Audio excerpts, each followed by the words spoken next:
नमस्कार साथियों, मैं रत्ना वोरा। आज बहुत ही अहम मुद्दे पे बात करने के लिए मैंने ये वीडियो बनाया है। साथियों, दिल्ली में 5 अक्टूबर 2022 यानी विजयादशमी के दिन अंबेडकर भवन के प्रांगण में 10,000 से भी ज़्यादा लोगों ने हिंदू धर्म छोड़ दिया और वह बौद्ध बन गए। और बौद्ध बनने की प्रक्रिया में आम आदमी पार्टी के जो कैबिनेट मंत्री हैं श्री राजेंद्र पाल गौतम, उन्होंने भी इस प्रक्रिया में भाग लिया और साथ ही जो बाबा साहेब ने 22 प्रतिज्ञाएं दी हैं उन 22 प्रतिज्ञाओं को उन्होंने पढ़ा और 22 प्रतिज्ञाएं ली। साथियों, जैसे ही यह समारोह खत्म हुआ उसके बाद तो जाने भूचाल आ गया हो। इस तरीके से भारतीय जनता पार्टी के लोगों ने, मनुवादी लोगों ने और ये आरएसएस वालों ने दबाव करना शुरू कर दिया और फिर उन्होंने जो अरविंद केजरीवाल जी के पार्टी के जो कैबिनेट मंत्री हैं राजेंद्र पाल गौतम, उनको इस्तीफा देने के लिए मजबूर करवाया और उसी के तहत चलते हुए अंत में राजेंद्र पाल गौतम जी ने अपना इस्तीफा दे दिया। साथियों, अब वो कौन सी ऐसी 22 प्रतिज्ञाएं थी? दरअसल ये 22 प्रतिज्ञाएं तो 14 अक्टूबर 1956 में बाबा साहेब ने भी दी थी और बौद्ध धर्म स्वीकार करने से पहले बाबा साहेब ने कहा था कि हिंदू धर्म में पैदा होना ये मेरे बस की बात नहीं थी, पर मैं हिंदू मरूंगा नहीं। और उसी के तहत उन्होंने बौद्ध धर्म को स्वीकार किया।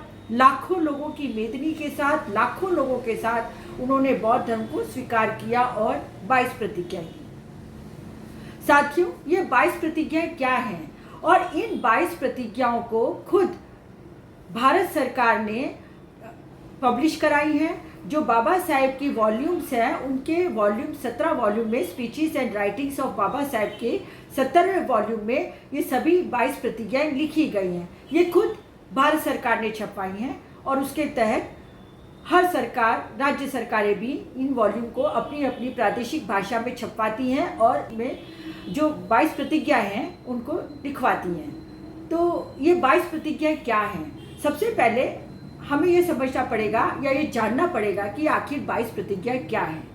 तो मैं आज आपके सामने सबसे पहले इन 22 प्रतिज्ञाओं को पढ़ूंगी।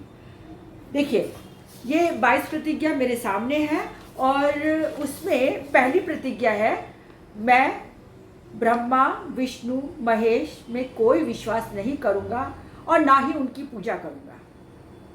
दूसरी प्रतिज्ञा है, मैं राम और कृष्ण जो भगवान के अवतार माने जाते हैं उसमें कोई आस्था नहीं रखूँगा और ना ही उनकी पूजा करूँगा। मैं गौरी, गणपति और हिंदुओं के अन्य देवी देवताओं में आस्था नहीं रखूँगा और ना ही उनकी पूजा करूँगा। चौथी प्रतिज्ञा है, मैं भगवान के अवतार में विश्वास नहीं करता हूँ।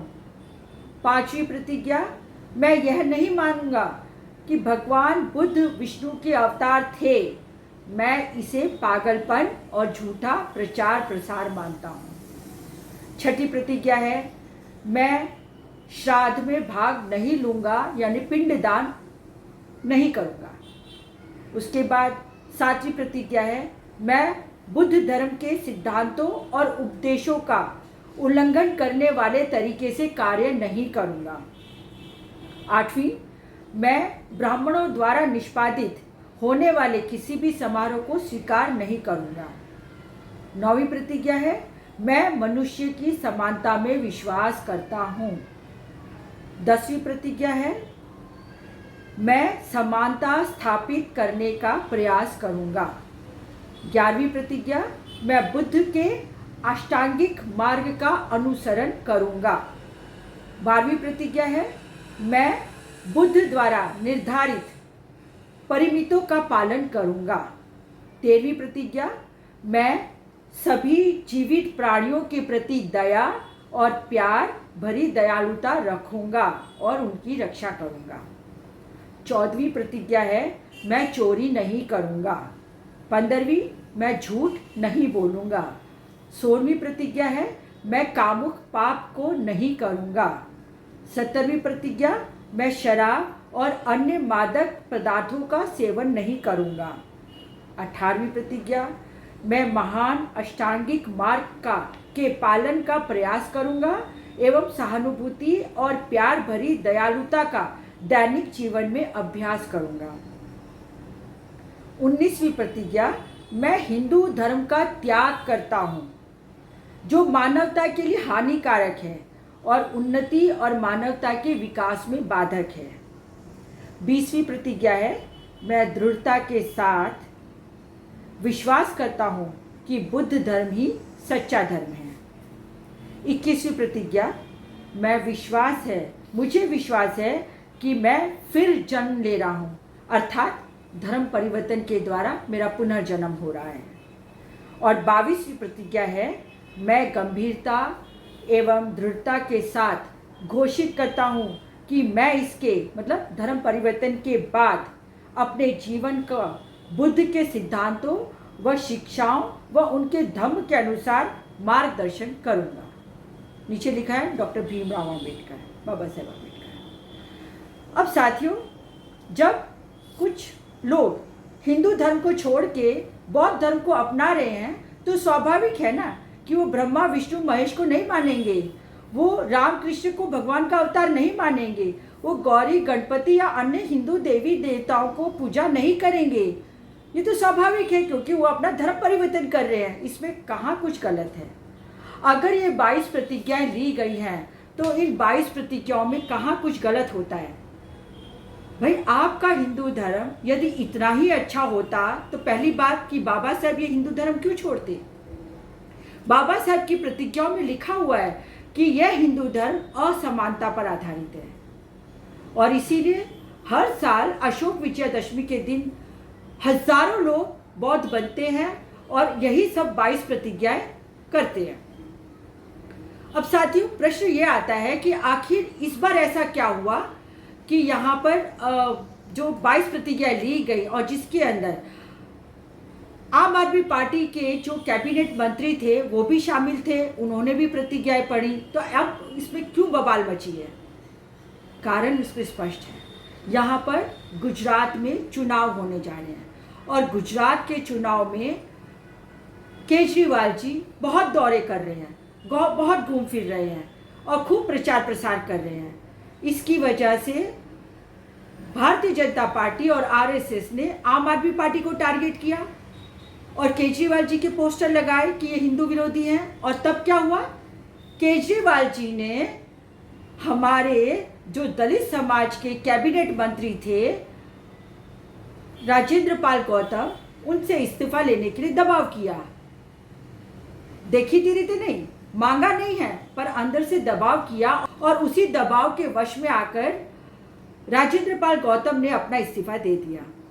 खैर, उन्होंने तो केजरीवाल जी के प्रति और आम आदमी पार्टी के प्रति अपनी पूरी निष्ठा और वफादारी दिखाई, पर अब सवाल ये आता है कि आम आदमी पार्टी ने क्या किया। क्या आज तक भी आम आदमी पार्टी का कोई भी इंसान, कोई भी नेता क्या श्री राजेंद्र पाल गौतम के साथ खड़ा हुआ है? उन्होंने उनके साथ अपने हिम्मत बंधाई कि नहीं, आप तो सही थे और धर्म परिवर्तन करना ये एक कॉन्स्टिट्यूशनल राइट है, संविधान में दिया गया है कि कोई भी इंसान किसी भी धर्म को परिवर्तन कर सकता है, मान सकता है। तो केजरीवाल जी ने इनका जो रिजिग्नेशन था वो क्यों स्वीकार किया? क्या वे एक शूद्र समाज के थे इसलिए, या फिर आज केजरीवाल जी को ऐसा लग रहा है कि अगर हमने राजेंद्र पाल गौतम का इस्तीफा नहीं स्वीकारा तो गुजरात में जो उनका प्रचार प्रसार चल रहा है उसमें असर पड़ेगा। खैर, आज मैं बताना चाहती हूँ कि दरअसल चाहे वो केजरीवाल हो यानी कि आम आदमी पार्टी हो या बीजेपी हो, ये दोनों ही एक ही थाली के चट्टे पट्टे हैं। कहा जाए तो एक ही सिक्के के दो पहलू हैं।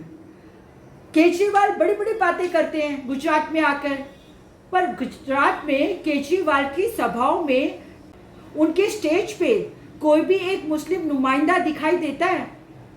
साथ में क्या उनकी स्टेज पे आज तक में किसी भी अनुसूचित जाति के समाज के किसी भी व्यक्ति को स्थान मिला है? क्या उनके पोस्टरों में अनुसूचित जाति और मुस्लिम समाज के किसी भी इंसान को स्थान मिला है? कथनी और करनी में फ़र्क है। अच्छा हुआ, मैं मानती हूँ कि बहुत अच्छा हुआ कि राजेंद्र पाल गौतम हैं, उन्होंने ये प्रोग्राम किया, जय भीम मिशन के तहत इस प्रोग्राम को किया, तो आज केजरीवाल के चेहरे पे जो मुखौटा लगा था वो उतर गया है। बड़ी बड़ी बातें करते हैं केजरीवाल अपने भाषणों में, कहते हैं कि मैं तो बाबा साहेब का अनुयायी हूँ, उनके सिद्धांतों पे चलता हूँ और मेरी ऑफिसों पे मैं भगत सिंह और डॉक्टर भीमराव अंबेडकर के फोटो लगाता हूँ। अरे फोटो लगाने से काम नहीं चलेगा, उनको अनुसरण करना पड़ेगा। इससे आप पता चलता है कि आप दोगले हैं, आप डबल बात कर रहे हैं। यहाँ गुजरात में आपने गुजरात में आकर अपने जो वोट बैंक को बढ़ाने में लगे हुए हैं, परंतु साथ ही साथ में आपने जो भी दलित समाज है, जो पूरे के पूरे बहुजन समाज को आपने नाराज किया है और आपने ये बता दिया है कि आप में और भारतीय जनता पार्टी में, आरएसएस में कोई फर्क नहीं है। अब मैं अपने समाज को, जो अपना शेड्यूल कास्ट समाज है, उससे कहना चाहती हूँ, इलेक्शन की पैंतरेबाजी है और यहाँ पे चुनाव आए हैं, इसलिए उन्होंने राजेंद्र पाल गौतम का इस्तीफा ले लिया, ये बताने के लिए कि नहीं नहीं मैं तो हिंदू विरोधी नहीं हूँ। अरे भाई, आप हिंदू विरोधी नहीं है तो नहीं है, पर राजेंद्र पाल गौतम जो कि अनुसूचित जाति के हैं, जो शेड्यूल कास्ट के हैं, अगर उन्हें हिंदू धर्म में रुचि नहीं है तो उन्होंने हिंदू धर्म छोड़ा है और छुड़वाया है, तो इसमें कहाँ गलत किया है? उनसे आपको इस्तीफा लेने की क्या जरूरत थी? आज आपने जो काम किया है वो बहुत ही गलत है और हम पूरे गुजरात के लोग आज हम राजेंद्र पाल गौतम के साथ हैं और साथ रहेंगे।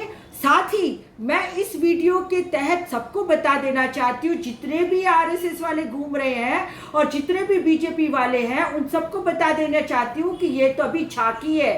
अभी तो सिर्फ दिल्ली में 10,000 लोगों ने बौद्ध धर्म स्वीकारा है, ये शुरुआत हो गई है। अब निकलेंगे, घर घर से निकलेंगे और करोड़ों करोड़ों लोग भारत देश के जो हिंदू धर्म में पिस रहे हैं, मर रहे हैं, अपमानित हो रहे हैं, वो सब हिंदू धर्म छोड़ेंगे और बौद्ध बनेंगे। आखिर हिंदू धर्म ने दिया क्या? हिंदू धर्म में यदि कोई घोड़ी पे चढ़ता है तो उसको मार डाल दिया जाता है, यदि कोई दलित समाज का इंसान मूछें रख लेता है तो उसको पीट पीट के मार दिया जाता है, यदि कोई घड़ा छू लेता है तो उसको पीट पीट के मार डाल दिया जाता है। आज आए दिन जो अनुसूचित जाति की बेटियां हैं उनके साथ बलात्कार और सामूहिक बलात्कार होते हैं, पर लेकिन उनके खिलाफ कोई नहीं बात करता है, जो बलात्कारियों के खिलाफ कोई नहीं आवाज उठाता है। और ऐसे धर्म में रह के कोई करेगा भी तो क्या करेगा? ये तो असमानता पर आधारित धर्म है। और इसी वजह से दिल्ली में 5 अक्टूबर को इतनी बड़ी संख्या में सबने धर्म परिवर्तन किया और आगे भी अब और बड़ी संख्या में, करोड़ों की संख्या में लोग धर्म परिवर्तन करेंगे। बस आज मैं इतना ही कहना चाहती हूँ कि हर चीज़ की एक सीमा होती है। आप लोगों ने अनुसूचित जाति को दबा रखा है, डरा रखा है, अगर कुछ बोलता है तो उसकी आवाज़ बंद कर दी जाती है। पर लेकिन कब तक? हम भारत देश के नागरिक हैं, स्वतंत्र देश के नागरिक हैं और संविधान को मानने वाले लोग हैं और संविधान के तहत अब इस देश में करोड़ों लोग हिंदू धर्म छोड़ेंगे और बौद्ध बनेंगे। ये आज से, अभी से मैं आपको बता रही हूँ। इसके साथ ही मैं अपनी बात यहीं ख़त्म करती हूँ। फिर मिलेंगे एक नए वीडियो के साथ, तब तक के लिए जय भीम।